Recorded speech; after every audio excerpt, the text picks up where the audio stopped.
Oke, rekan-rekan semua, Assalamualaikum warahmatullahi wabarakatuh. Selamat pagi. Kalau sekarang sekitar jam 2 lebih 35 pagi-pagi menjelang sahur, untuk berkaitan dengan tugas akuntansi manajemen, di mana rekan-rekan membuat sebuah makalah atau karya tulis dengan beberapa ketetapan yang ditetapkan oleh Bapak. Hasilnya seperti yang sudah Bapak share waktu hari Minggu dan hari Senin kepada rekan-rekan, di mana angka plagiasinya sudah rekan-rekan dapatkan dari hasil cek uji Turnitin. Oleh karena itu, sesuai kesepakatan dari awal, bahwasannya hasil uji Turnitin maksimal ada di angka 30%.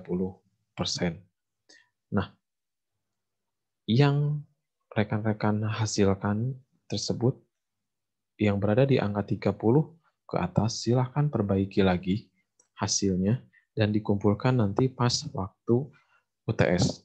Paling telat hari Kamis jam 23 atau jam 11.59 atau tank hari Kamis. Habis hari Kamis atau hari Jumat malam. Hari Jumat pagi ya. Hari Jumat pagi ya jam 00 lah. Jangan lewat jam hari Kamis. Nah, untuk kebijakannya seperti yang tadi, tidak lebih dari 30. Nah, untuk rekan-rekan yang hasil plagiasinya ada di angka belasan tuh, Bapak apresiasi sangat bagus dari kelas akuntansi B, kalau tidak salah kebanyakan tingkat plagiasinya di bawah 20%. Ada yang di bawah 20% gitu. Nah, bagaimana penilaiannya? Penilaiannya adalah ketika tugas tersebut Bapak dapat, misalkan kelompok A beranggotakan misalkan si A dan si B dari kelompok A itu. Maka jika nilai UTS-nya itu atau nilai tingkat plagiasinya 25%, maka nilainya sudah pasti nilai UTS-nya yaitu 75. Nah, nilai UTS sama. Si A, si B dapat 75. Tetapi untuk nilai tugas berbeda. Kan Bapak dikasih nama tuh yang ngerjain siapa. Si A ngerjain bab mana, si B ngerjain bab mana. Lalu Bapak lihat juga hasilnya.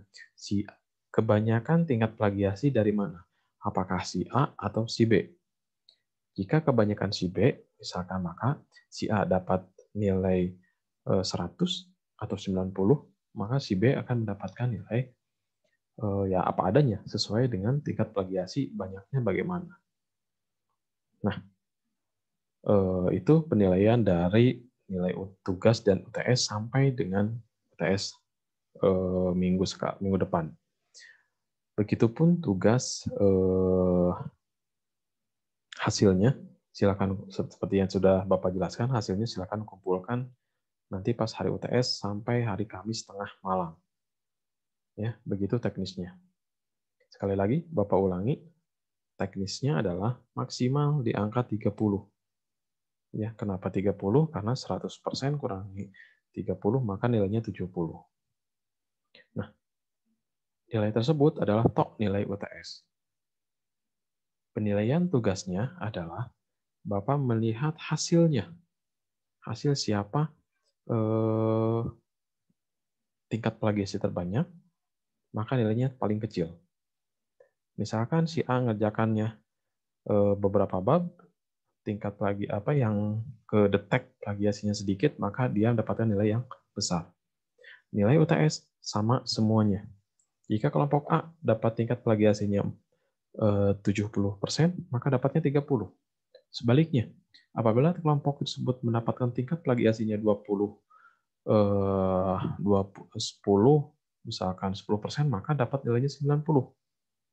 Ya, Pak, bagaimana cara memperbaiki tingkat plagiasinya? Dilihat dari angka yang kecil itu, ada angka di halaman terakhir, ada angka 1 sampai sekian.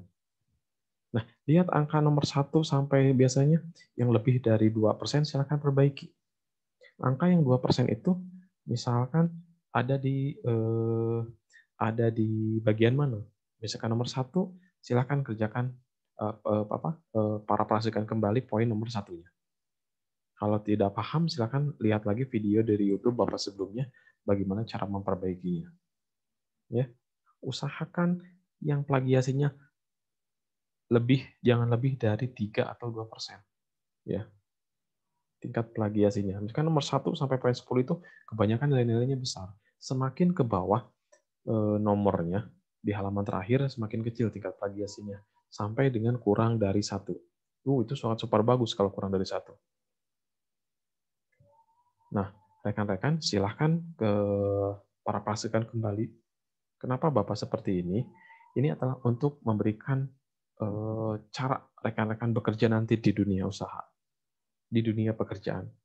Rekan-rekan tidak bisa mencontek hasil pekerjaan orang lain karena pekerjaan rekan-rekan pasti berbeda dengan pekerjaan orang lain. Ya, tidak mungkin ketika rekan-rekan akan disuruh membuat laporan, rekan-rekan mencontek laporan karyawan yang lain. Harus merupakan pikiran rekan-rekan dituangkan ke dalam laporan. Apakah mungkin angka yang laporan rekan-rekan buat sama dengan angka laporan teman samping meja kerja rekan-rekan? Pasti berbeda. Begitupun disuruh membuat laporan apapun pasti berbeda. Nah, sekarang pun sama. Rekan-rekan harus bisa berpikir sendiri, rekan-rekan harus bisa berbicara sendiri. Tidak mungkin juga ketika rekan-rekan bekerja membuat laporan copy paste dari Google, copy paste dari buku, di mana rekan-rekan harus menuangkan isi dari pikiran rekan-rekan ke dalam laporan tersebut. Ya, Bapak bukan idealisme, Bapak bukan galak, Bapak bukan apa-apa, bukan menjudge rekan-rekan bagaimana, tetapi ini untuk kebaikan rekan-rekan setelah lulus nanti. Ya, setelah lulus nanti rekan-rekan itulah welcome to the jungle. Itulah dunia sebenarnya. Rekan-rekan tidak bisa copy paste dari Google, rekan-rekan tidak bisa copy paste dari teman-teman. Rekan-rekan tidak bisa mengerjakan asal-asalan. Karena kenapa? Rekan-rekan bekerja.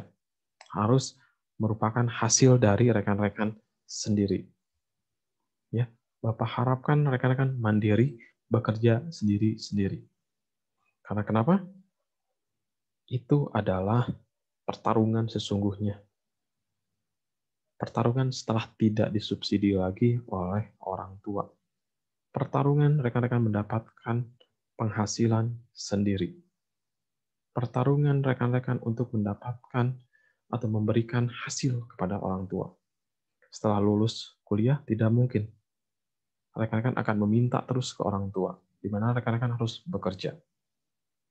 Ya kan?